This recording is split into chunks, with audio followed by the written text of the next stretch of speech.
महाराष्ट्र शासनाने 2 जून रोजी पुण्यश्लोक अहिल्यादेवी होळकर शेतकरी सन्मान योजना जाहीर केलेली आहे। या योजनेमध्ये 3 घटक आहेत: कर्जमाफी, एक वेळ समझोता आणि प्रोत्साहन। ही सर्व योजना महाआयटीने विकसित केलेल्या पोर्टलद्वारे राबवण्यात येत आहे।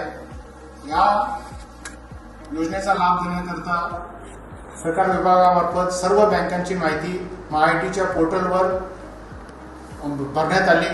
त्याचे सर्व व्हेरिफिकेशन पण झाले आणि त्याची लाभार्थ्यांची कर्जमाफीच्या लाभार्थ्यांची पहिली यादी 25 जुलै रोजी प्रसिद्ध झाली। या यादीमध्ये राज्यातील 16,96,000 शेतकऱ्यांचा समावेश आहे आणि यांची कर्जमाफीची रक्कम 13,600 कोटी आहे।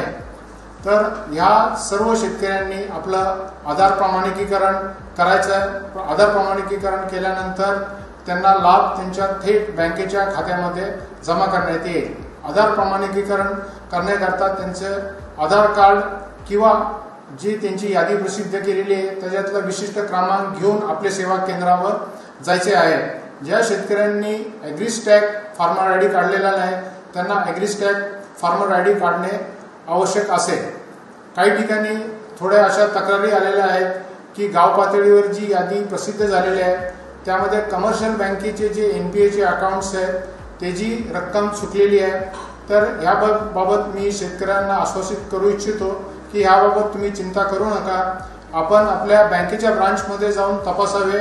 तिथे आपली 31 मार्च 26ची थकबाकीची रक्कम दिसेल किंवा तुम्ही आपल्या सेवा केंद्रावर गेल्यावर देखील तिथल्या स्क्रीनवर तुमची 31 मार्च 26ची रक्कम दिसेल। ती रक्कम बरोबर असल्यास तुम्ही आधार ऑथेंटिकेशन करावे।